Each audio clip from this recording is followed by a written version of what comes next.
Puji Tuhan. Salam Hyper Grace dalam Yesus Kristus. Agak banyak orang ini hari kan. Ada yang so lamanya muncul. Tetap ada rasa rindu mau berpendapat dengan saudara-saudara semua. 1 minggu rasanya lama. Tetapi Tuhan Yesus tetap baik dalam kehidupan orang. Boleh kumpulkan orang hari ini dalam keadaan yang sehat, bersuka cita di dalam kasih Kristus, tetap merasakan kebaikan demi kebaikan yang Tuhan Yesus nyatakan dalam kehidupan orang semua. Sore hari ini orang mau bicara tentang kebaikan Yesus, kebaikan Tuhan Yesus yang selalu menyertai kehidupan orang. Nggak mau bercerita tentang teologi yang terlalu tinggi-tinggi. Itu bukan kita peduli, tetapi itu ada orang-orang yang sudah Tuhan Yesus karuniakan di bagian tertentu itu. Jadi saya hanya ingin berbicara tentang ada satu ada satu bagian yang selamanya ada dalam kehidupan orang pribadi atau dalam kehidupan rumah tangga atau dalam kehidupan komunitas, dalam kehidupan komunitas orang Kristen. Jadi kita tidak bicara tentang yang di luar kekristenan, tetapi kita mau bicara tentang torang dengan torang. Torang seringkali Alkitab katakan bahwa ketika torang menginjil, yang pertama, yang utama adalah Alkitab katakan pergilah kamu ke seluruh dunia, terutama di Yerusalem dulu, baru terang keluar. Sebagai orang Kristen, orang berbicara tentang orang kehidupan pribadinya orang, kemudian kehidupan keluarga orang, kehidupan tetangga-tetangga, dan kemudian keluar. Saudara-saudara yang kekasih dalam Tuhan, ada satu cerita dalam Alkitab ketika Tuhan Yesus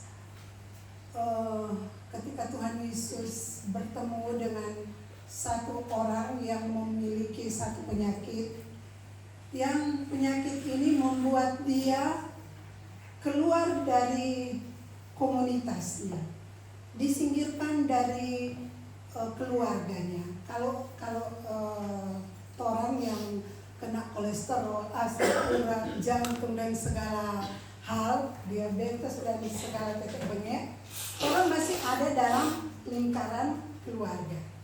Masih ada orang yang mau bilang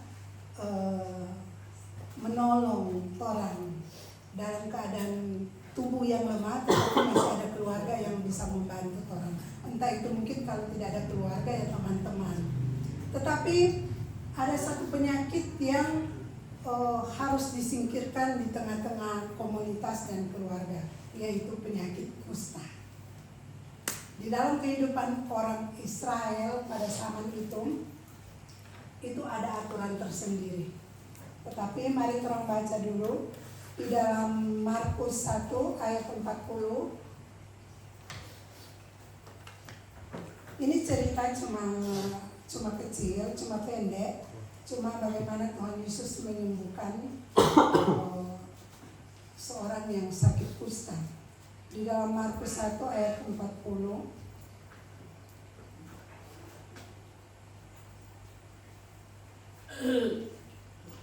Sampai 45. Saya akan bacakan atau kita baca beramai-ramai.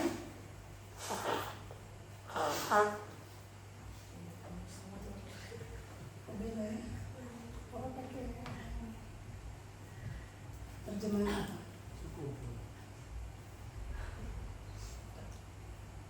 Kita baca beramai-ramai. 1, 2, 3.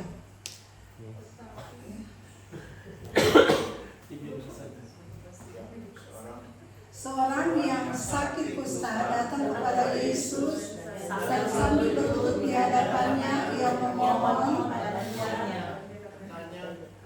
katanya, kalau engkau mau, engkau dapat mentahirkan aku.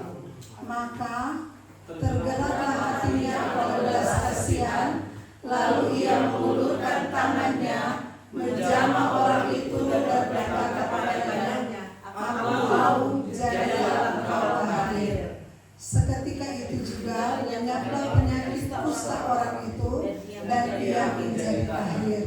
Segera ia menyuruh orang itu pergi dengan pernyataan keras, ingatlah, janganlah engkau memberitahukan tentang hal ini kepada siapapun, tetapi pergilah, perlihatkanlah dirimu kepada imam dan persembahkanlah untuk pentahiranmu persembahan yang diperintahkan oleh Musa sebagai bukti bagi mereka. Sampai situ dulu. Saudara yang terkasih dalam Tuhan, ketika Tuhan Yesus bertemu dengan orang ini, perkataan yang dia sampaikan kepada Tuhan adalah, kalau engkau mau. Saya tertarik sekali dengan kalimat ini, kalau engkau mau. Jadi dia memohon, tetapi kayak apa yang mau bilang, terserah aja Pak Tuhan. Nggak terlalu menuntut, nggak terlalu paksa begitu. Tetapi dia sudah mendengar tentang Yesus. Dan ketika dia bertemu, dia katakan, Tuhan, kalau Tuhan mau, Tuhan dapat menyembuhkan aku. Dan Tuhan Yesus tergerak oleh belas kasihan. Tergerak oleh belas kasihan kepada orang ini, sehingga dia menjamah orang ini dan menyembuhkannya. Saudara-saudara yang kekasih dalam Tuhan, sebab saya tidak ada catatan dalam Alkitab yang menerangkan sudah berapa lama dia menderita penyakit kusta ini. Saya pikir saya tidak harus menerangkan kepada saudara lagi bagaimana itu penyakit kusta, karena semua orang tahu penyakit kusta itu yang bagaimana. Dia kalau mau bilang, kalau Pak Erik bilang tuh hari ada waktu kesaksian ada kata zombie, mungkin begitu. Karena itu penyakit kusta adalah penyakit yang bikin hilang bagian-bagian tubuh perlahan-lahan. Sampai mungkin harus ada kalanya tangan sudah ada, jari-jari sudah ada, tanpa dia merasakan sakit. Tidak merasa sama data iris begitu, tidak. Jadi penyakit kusta ini mau bilang menakutkan, tetapi dia tidak merasakan sakit sama dengan orang kalau sakit mah atau sakit kepala. Bukan begitu, dan dia menggerogoti ini hidup secara perlahan-lahan. Dan saudara-saudara yang terkasih dalam Tuhan, penyakit ini membuat orang ini dikucilkan di tengah-tengah keluarga dan komunitas, atau dia harus keluar dari kota, jadi tidak bisa bergabung dengan masyarakat setempat. Dan kalau saya pikir penyakit ini bukan juga membuat habis mental, DP mental anjlok, tetapi selain DP hidup, artinya dia menggerogoti DP fisik dan secara spiritualnya dia down begitu. Dan sudah-sudah yang terkasih dalam Tuhan, Tuhan Yesus berbelas kasihan melihat orang ini, dia berbelas kasihan dan dia menjamah orang ini. Dan sudah-sudah yang terkasih dalam Tuhan, belas kasihan ini tidak terdapat pada semua orang. Tidak terdapat pada semua orang. Tetapi saya merenungkan dan mensyukuri di tengah-tengah kehidupan orang sebagai orang-orang percaya, sebagai anak-anak Tuhan yang sudah dipilih sebelum dunia dijadikan, yang sudah ditentukan menjadi anak-anaknya, di dalam kekekalan dia telah memilih kita. Dan belas kasihan ini sudah ada. Jadi waktu narasinya pastor yang selalu katakan bahwa mungkin waktu di dalam sorga, waktu orang dalam keadaan roh belum diciptakan atau belum ditaruh di dalam dunia ini, di dalam bumi ini, Tuhan Yesus sudah memiliki belas kasihan kepada Ibu Rohani Jane, Ibu Rohani Sandy, orang semua. Tuhan Yesus sudah memiliki itu. Dan tidak semua orang diberikan, dikaruniakan belas kasihan itu. Saudara-saudara yang kekasih dalam Tuhan, pada zaman Adam dan Hawa, belas kasihan itu semakin nyata. Dia tahu bahwa manusia akan jatuh dalam dosa karena dia menciptakan orang sebagai manusia adalah tidak sempurna. Dia menciptakan orang dalam keadaan baik di dalam pandangannya dia. Kalau dalam pandangan orang so super kan.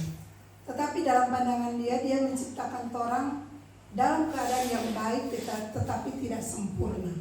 Jadi dalam ketidaksempurnaan orang ini, itulah yang membuat orang membutuhkan sekali itu namanya belas kasihan. Karena apapun yang akan orang lakukan dalam kehidupan ini, orang mau melangkah dalam kehidupan ini di tengah-tengah dunia yang amburadul begini, orang tetap akan tersandung. Entah itu tersandung masalah kehidupan orang pribadi, dalam kehidupan komunitas atau dalam kehidupan rumah tangga, tetap ada masalah yang akan timbul. Dan Tuhan Yesus sangat mengerti akan hal itu sehingga dia membungkus orang dengan belas kasihan, dengan kasihnya yang sempurna.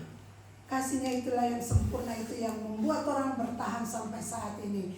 Karena dengan kasih Yesus yang sempurna itu, dia telah membuktikan di kayu salib dia menukar kehidupan orang dengan nyawanya. Seperti pastor pernah katakan bahwa harga orang jiwa ini, DP harga seharga dengan hidupnya Tuhan, dengan jiwanya Tuhan.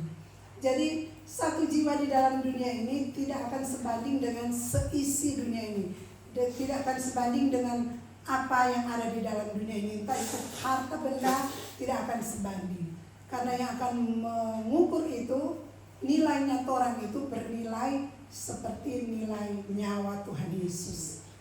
Jadi saya ingin kita semua memahami dan menyadari, seringkali orang cuma bukan saya katakan bahwa orang pandang enteng, tetapi orang mungkin karena sering mendengar bahwa Tuhan Yesus penuh dengan kasih, jadi kadang-kadang cuma lewat begitu saja dalam kehidupan. Ketika orang mengalami hal-hal yang menyakitkan, orang melupakan bahwa ada seseorang yang benar-benar membungkus orang dengan kasihnya, yang menolong orang, yang memampukan orang cuma perlu saja untuk berseru. Kadang-kadang pun orang tidak dalam tekanan-tekanan yang ada, orang sendiri tidak mampu untuk berseru.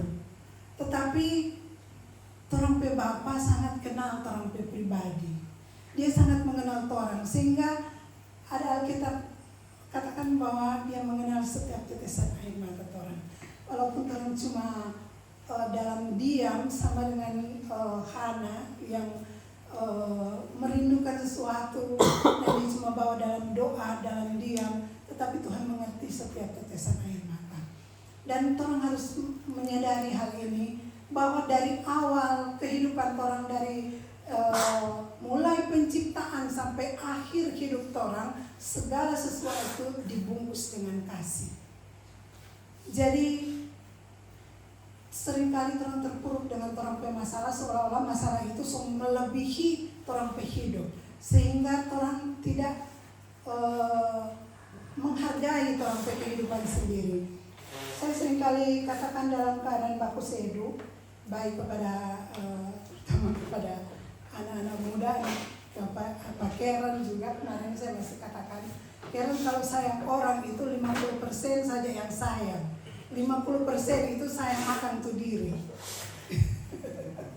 Iya toh, karena Tuhan bilang, Alkitab bilang, kasihilah sesama manusia seperti dirimu sendiri. Jadi ketika orang menghadapi masalah, jangan orang berbodoh diri. Iya toh, jadi setidaknya 50% dan saya tidak bukan mau mengajar suami saya sering katakan astaga. Tetapi kalau dipikir memang harus begitu, karena Alkitab katakan kasihilah sesama manusia seperti dirimu sendiri. Jadi orang juga harus mengasihi orang diri. Jangan sampai karena masalah itu terlalu menekan orang sampai orang kehilangan arah dan melupakan bahwa orang hidup ini sangat berharga di mata Tuhan. Tidak ada sesuatu masalah yang tidak sanggup dia bukakan jalan buat orang. Kalau orang tak tutup jendela satu, ada jendela lain yang tak buka. Tapi saya bukan bicara jendela, pintu lebih bagus. Karena konotasinya jelek kalau mau bicara jendela. Kalau pintu yang satu tertutup, pasti Tuhan Yesus akan membuka pintu yang lain.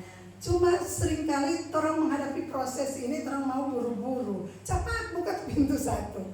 Orang tidak mau bahwa dari pintu yang satu masih orang mesti melangkah, begini, baru tak buka pintu yang lain. Jadi saudara-saudara yang terkasih dalam Tuhan, saya ingin kita semua menyadari bahwa terang hidup ini sangat berharga di mata Tuhan. Jadi jangan menyia-nyiakan terang hidup ini dengan hal-hal yang ada di dunia ini, walaupun memang dalam kehidupan ini karena orang masih darah dan daging, masih perlu makan, masih perlu pakaian, masih perlu rumah, anak-anak masih perlu sekolah, masa depan itu perlu masih ditata. Tetapi orang harus menyadari bahwa setiap orang pelangkah itu ada Tuhan Yesus yang turut bekerja di dalamnya. Tuhan Yesus tidak akan pernah membiarkan orang melangkah sesuai dengan orang keinginan. Kelihatannya sesuai orang keinginan. Tetapi dia sudah merancangkan semuanya itu dalam kehidupan orang harus sesuai dengan rancangannya, harus sesuai dengan penetapannya. Karena orang berharga di mata Tuhan, orang diberikan karunia-karunia untuk mempermuliakan namanya. Jadi setiap orang anak-anak Tuhan, orang hidup ini berharga untuk mempermuliakan nama Tuhan. Mempermuliakan nama Tuhan, kalau Pastor Jerry mungkin di TikTok gitu toh, di khotbah di tempat-tempat yang Tuhan Yesus sudah rancangkan. Mungkin juga orang, karena seperti saya yang bukan fasih, saya merasa bukan saya pedomen sebenarnya ini. Tetapi setiap orang anak Tuhan, Tuhan sudah katakan bahwa pergilah ke seluruh dunia, beritakanlah firman Tuhan. Jadi orang menginjil itu menjadi berkat bukan cuma di orang-orang yang banyak. Sama saya sedang fobia kalau berada di tengah-tengah orang banyak. Terus terang saudara. Dan mungkin Tuhan Yesus mau dia membentuk orang karakter sesuai dia keinginan untuk jadi berkat. Mungkin cuma misalnya saya dengan Messi, mungkin cuma ngobrol sebentar, tapi ada sesuatu yang Tuhan taruh untuk misalnya dari saya untuk menguatkan Messi misalnya, dari teman-teman yang dekat. Jadi tidak semua orang itu dikaruniakan sesuatu yang wah, yang kelihatan spektakuler, tidak saudara. Tetapi segala sesuatu itu berharga di mata Tuhan. Jadi Alkitab katakan segala jeripayamu di dalam Tuhan itu tidak akan sia-sia. Setiap momen yang orang lakukan dalam kehidupan orang sehari-hari itu adalah sesuatu yang meningkatkan standar orang untuk tetap melangkah maju. Lebih menyenangkan hati Tuhan dengan orang melakukan ini. Dan saudara-saudara yang dikasih dalam Tuhan, kasih Tuhan itu orang tahu semua, orang bisa belajar bahwa dia tidak akan memberikan orang kasih yang akhirnya orang berjalan seenaknya orang, tetapi dia selalu mendisiplinkan orang. Kalau orang suka keluar jalur, mungkin dia pukul sedikit, sekeluar jalur. Mungkin orang merasa sakit, tetapi itu adalah bentuk kasih setia Tuhan, kasih sayang Tuhan. Sebab kita katakan Jika dia kuanggap anak, dia akan kutegur dan kuhajar.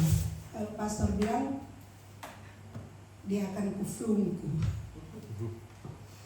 Tetapi begitulah orang, jadi orang harus memahami bahwa kasih Yesus senantiasa sempurna dalam kehidupan orang, walaupun orang hidup ini tidak sempurna dan tidak akan sempurna sampai yang sempurna itu datang. Alkitab mengatakan demikian bahwa kalau sempurna itu datang, gimana ya, saya lupa. Tetapi kalau Tuhan Yesus menyempurnakan kehidupan orang, ada saatnya, ada waktunya. Tinggal kita yang ada pada siang hari ini, kita harus menyadari posisi kita, menyadari bahwa kita sebagai anak-anak Tuhan, kita memiliki kesempatan untuk menjadi berkat bagi banyak orang, karena kita adalah anak-anak Tuhan yang diberkati.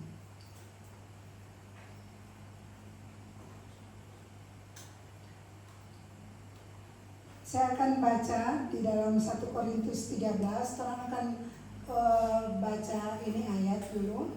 Di dalam 1 Korintus 13 ayat 8 sampai 13, ini cuma ini tinggal ayat penutup tentang kasih Kristus, agar mungkin kita sering kali dengar, kita sering kali baca, tetapi saya ingin kita membaca sekali lagi dan kita merenungkan bahwa kalau orang memiliki kasih ini semua, saya menyadari bahwa tidak semua yang ada di dalam sini ada pada kita. Tidak semua kasih yang orang akan baca ini orang miliki. Karena saya tidak sempurna, saya yakin dan percaya orang semua tidak memiliki secara sempurna apa yang tertulis dalam Alkitab ini. Tetapi saya yakin kita mau belajar dan Tuhan Yesus pasti memberikan orang kemampuan sesuai dengan kehendaknya. Kita akan baca dalam 1 Korintus 13 ayat 8 sampai ayat yang ke-13. Ini tentang kasih ya. Kita akan baca beramai-ramai. 2, 3. Kasih tidak berkesudahan, nubuat akan berakhir, bahasa roh akan berhenti, pengetahuan akan lenyap, sebab pengetahuan kita tidak lengkap dan membuat kita tidak sempurna. Tetapi jika yang sempurna itu tiba, maka yang tidak sempurna itu akan lenyap. Ketika aku kanak-kanak, aku berkata-kata seperti kanak-kanak, aku merasa seperti kanak-kanak. Sekarang sudah aku menjadi dewasa, aku meninggalkan sifat kanak-kanak itu. Karena sekarang kita melihat dalam cermin suatu yang sama-sama, tetapi nanti kita akan melihat muka dengan muka. Sekarang aku hanya mengenal dengan tidak sempurna, tetapi nanti aku akan mengenal dengan sempurna seperti aku sendiri dikenal. Demikianlah tinggal ketiga hal ini, yaitu iman, pengharapan, dan kasih, dan yang paling besar di antaranya ialah kasih. Jadi segala yang orang miliki, pengetahuan, nubuatan, karunia-karunia yang Tuhan Yesus kasih dalam orang, semuanya satu kali akan lenyap dan tiada. Entah itu dalam ayat yang 13 ada iman, ada pengharapan dan kasih, dan yang paling besar adalah kasih. Orang tahu semua bahwa definisi kasih itu adalah kasih, sukacita, sabar, kerendahan hati, dan kebaikan. Nah, itu semua kemurahan, pengendalian diri. Nah, seperti yang saya katakan tadi, tidak semua orang sempurna dan memiliki itu semua. Belum memiliki itu semua. Tapi dari hari ke hari orang belajar, dan Tuhan Yesus akan memampukan kita untuk belajar karena Dia yang sempurna. Kita tidak sempurna, tetapi kita akan menuju pada kesempurnaan yang Tuhan Yesus janjikan. Mari saudara-saudara sekalian, kita tetap kuat di dalam Tuhan, tetap bersemangat di dalam Tuhan, karena kita berharga di mata Tuhan. Tuhan Yesus memberkati. Saya serahkan kepada pastor. Kalau ada pertanyaan silakan langsung kepada pastor. Ya, oke. Haleluya.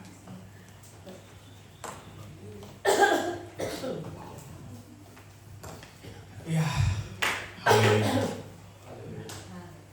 Ada sesuatu yang luar biasa ketika Yesus menjamah orang kusta. Ya, kalau kita perhatikan ya, di ayat yang ke 41 ya. Tadi di mana tadi? Markus ya.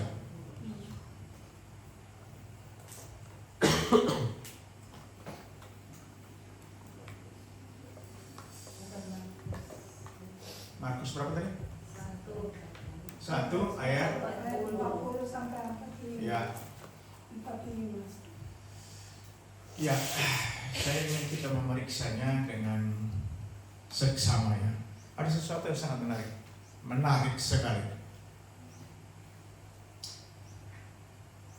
Seorang yang sakit kusta datang kepada Yesus dan sambil berlutut pito ini dan di hadapannya ia memohon bantuannya. Katanya, kalau engkau mau, ada versi yang lain, jika engkau mau, engkau dapat mentahirkan aku. Maka tergeraklah hatinya oleh belas kasihan dan ia mengulurkan tangannya, menjamah orang itu dan berkata kepadanya, aku mau. Bukan sekedar itu bahasanya. Bukan. Ya. Tolong dilihat di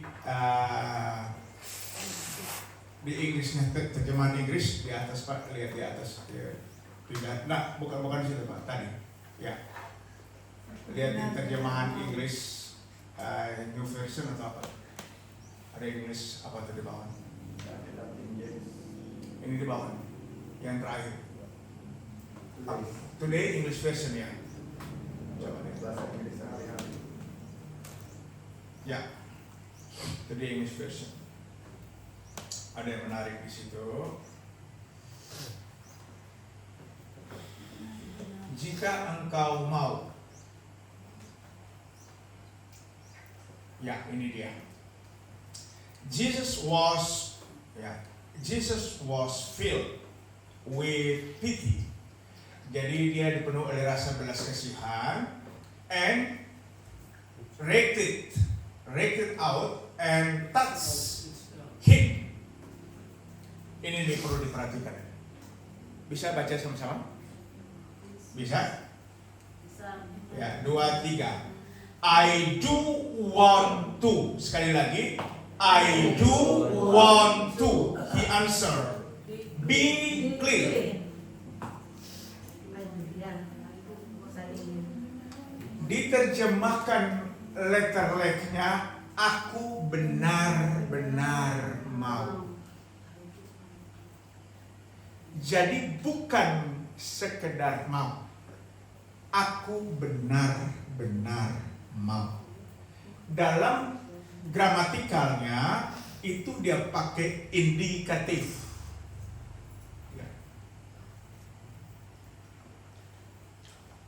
Jadi dia benar-benar mau. Kusta itu penyakit yang sangat berjangkit.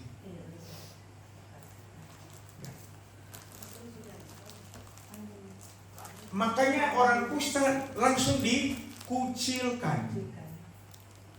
Ya,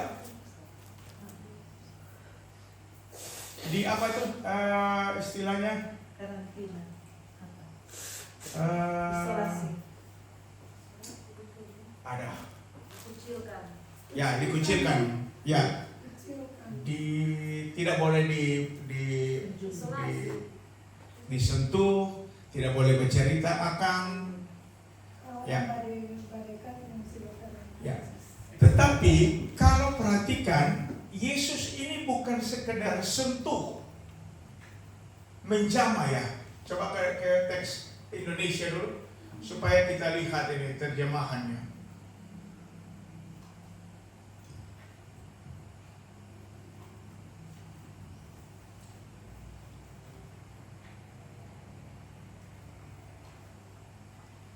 Iya, 41, maka tergeraklah hatinya oleh belas kasihan, lalu ia mengulurkan tangannya menjamah. Ini bukan sekedar menjamah dalam teks Yunani-nya. Dia memeluk.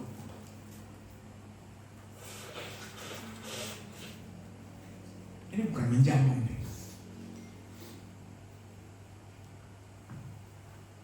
Kalau menjamah itu terkesan masih ada rasa jijik kan? Kang, jam atau cuma sontong cuma. Tapi teks Yunani-nya dia memeluk. Ya. Dia sedang memulihkan spirit dari orang kusta ini.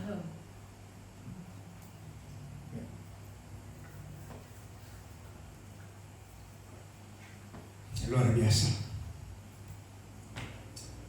Apa Yesusnya takut terjangkit?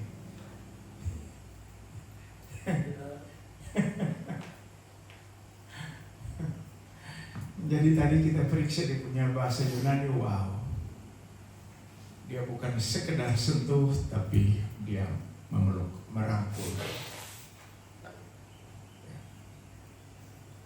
Itu yang beda karena dia maha kuasa, dia maha kasih, dia benar-benar rindu untuk orang ini yang kusta, yang tak berpengharapan ini sehat, sembuh. Makanya ketika orang kusta bertanya, coba lihat dulu di atasnya. Mari kita lihat ya. Orang kusta dengan rasa minder yang supernya, coba kita lihat dia berkata apa. Seorang sakit kusta, ya. Nah, kalau ini dia gagal. If you want, kalau engkau mau,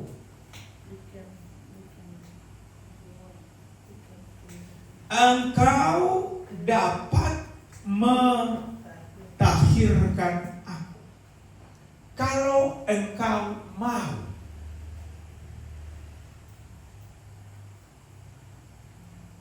Yesus menjawab, bukan aku mau, aku benar-benar mau. Makanya Yesus memeluk, bukan sekedar menjamah, bukan.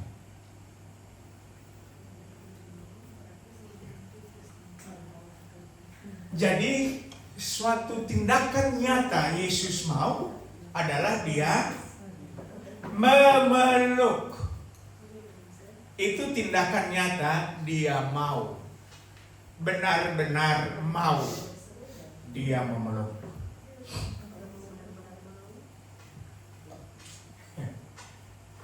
Itulah sebabnya di 1 Korintus 13 ayat 13,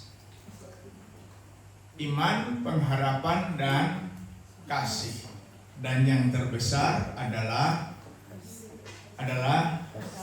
kasih. Kasih seperti apa nih?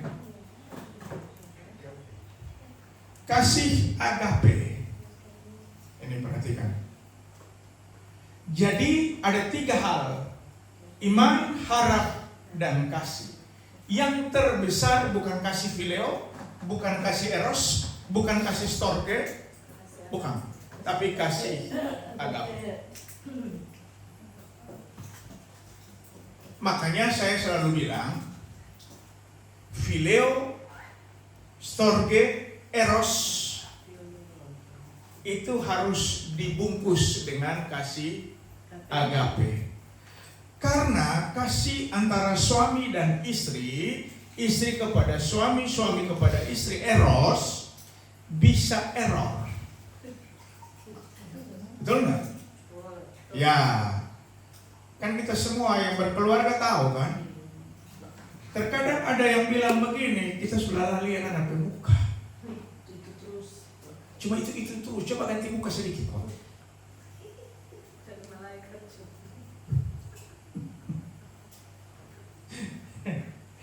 No, tiap bangun pagi lihat ke sana, cuma ngana tuh kita lihat. Iya kan? Mau tidur cuma ngana, tak putar-putar dalam rumah cuma ngana yang kita lihat. Jadi eros bisa meredup, bisa tawar.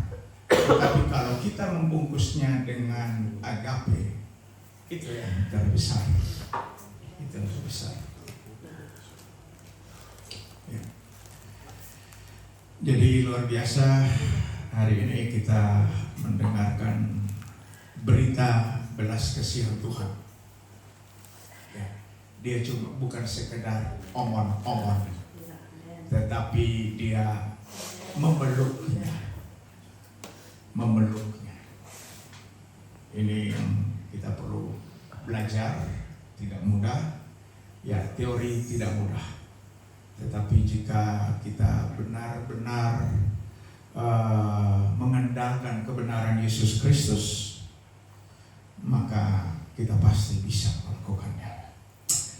Oke, kita akan masuk dalam perjamuan kudus Ekaristi, tubuh dan darah Yesus Kristus. Sampai kita angkat sebuah lagu dan saya minta